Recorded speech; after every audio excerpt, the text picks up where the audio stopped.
Halo semua, selamat datang ya. Di pembahasan kali ini kita bakal kupas tuntas cara membuat interaksi visual yang dinamis dan keren di Godot Engine. Ini pas banget buat kalian, para mahasiswa atau siapa aja yang baru mau terjun ke dunia game development. Udah siap? Yuk kita mulai! Oke, kita mulai dari pertanyaan yang paling mendasar nih. Kan banyak banget tuh pilihan game engine. Kenapa sih Godot ini bisa jadi titik awal yang sempurna buat developer baru, apalagi yang di Indonesia? Jadi apa aja sih keunggulannya? Pertama, Godot itu gampang banget dipelajari. Editornya intuitif, terus bahasa codingnya GDScript itu mirip banget sama Python. Jadi kalau kamu udah pernah belajar Python, wah ini bakal gampang banget. Terus kerennya lagi, game yang kamu buat itu bisa langsung diekspor ke banyak platform. Windows, Mac, Android, iOS, semua bisa. Komunitasnya juga aktif banget, termasuk di Indonesia. Jadi kalau ada masalah, gampang cari bantuan. Dan yang paling penting nih, Godot itu gratis dan open source. Gak ada biaya lisensi sama sekali.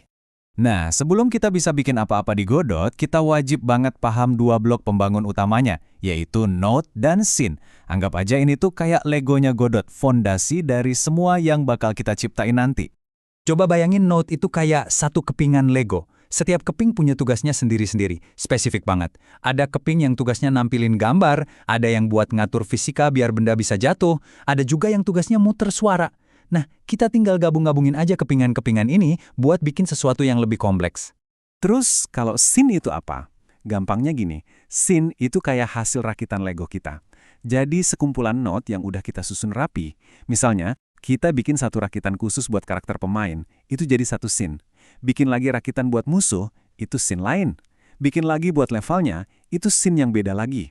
Jadinya, proyek game kita jauh lebih rapi dan terorganisir. Nah, ini dia contoh konkretnya. Lihat deh, si interface canvas layer ini, itu tuh satu scene. Nah, di dalamnya ada node score label buat nampilin score, sama node live texture rack buat nampilin nyawa. Struktur yang kayak pohon ini nih, yang bikin semuanya jadi teratur dan gampang banget buat kita kelola. Oke, sekarang kita udah punya objek-objeknya nih. Tapi gimana caranya mereka bisa saling ngobrol? Misalnya, gimana caranya dunia game bisa kasih tahu tampilan informasi buat pemain, atau yang biasa kita sebut HUD alias Heads Up Display, kalau ada sesuatu yang berubah? Nah, ini dia masalah yang sering banget ditemui. Objek player sama HUD itu kan scene yang terpisah, ibaratnya mereka ada di dua ruangan yang beda. Mereka butuh cara buat komunikasi tanpa harus terikat erat banget satu sama lain. Soalnya kalau diikat gitu, kodenya jadi berantakan dan nanti susah banget kalau mau diubah-ubah. Solusinya, kita pakai sebuah resep atau pola desain yang udah terbukti ampuh di industri game. Namanya itu pola observer atau observer pattern. Pola ini emang dirancang khusus buat menyelesaikan masalah komunikasi antar objek yang terpisah kayak gini. Analogi ini bener-bener pas banget. Coba bayangin deh, satu objek, si pengamat, itu seolah-olah berlangganan notifikasi dari objek lain. Jadi, pas ada kejadian penting, misalnya nyawa berkurang, si pengamat ini bakal otomatis dikasih tahu. Nggak perlu nanya-nanya terus, cukup nunggu dikabarin aja. Efisien kan? Nah, kabar baiknya nih, di Godot, kita nggak perlu pusing-pusing bikin pola rumit ini dari nol. Kenapa? Karena Godot udah nyiapin fitur bawaannya, dan namanya adalah Signal. Oke, teori cukup. Yuk kita lihat langsung gimana praktiknya dalam sebuah studi kasus yang seru. Kita akan coba bikin bar nyawa pemain yang bisa otomatis berkurang setiap kali dia kena serangan. Coba deh lihat bedanya. Ini tujuan akhir kita. Di yang sebelumnya, si pemain kena damage, tapi nyawanya diem aja kan? Nggak ada perubahan. Nah, di yang sesudahnya, begitu kena serangan, tampilan nyawanya langsung update. Real time. Keren kan? Nah, interaksi visual yang responsif kayak gini yang mau kita bikin. Gimana cara kerjanya? Simple banget, cuma 3 langkah. Pertama, objek player kita akan memancarkan atau istilah kerennya emits, sebuah signal setiap kali nyawanya berkurang. Kedua, si HUD yang tugasnya nampilin nyawa, dia bakal mendengarkan atau listens untuk signal spesifik tadi. Ketiga, begitu signal itu diterima, si HUD langsung menjalankan sebuah fungsi buat ngupdate tampilannya, misalnya ngilangin satu icon hati.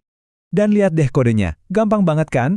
Serius, cuma butuh satu baris kode buat nyambungin signal lives decrease dari player ke fungsi yang ada di HUD.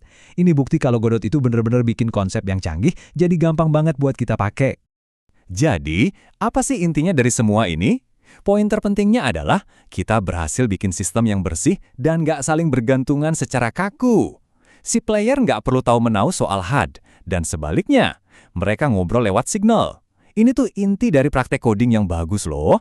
Bikin game kita jadi fleksibel, gampang diurus, dan enak buat dikembangin lagi ke depannya. Oke, gimana? Udah mulai kebayangkan? Yuk kita rangkum cepet apa aja yang udah kita pelajarin. Biar setelah ini kamu bisa langsung coba bikin ide gamemu sendiri.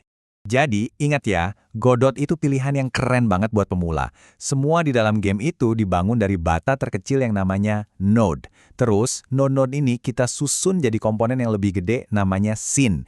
Nah, buat bikin mereka semua bisa ngobrol dengan rapi, kita pakai yang namanya signal.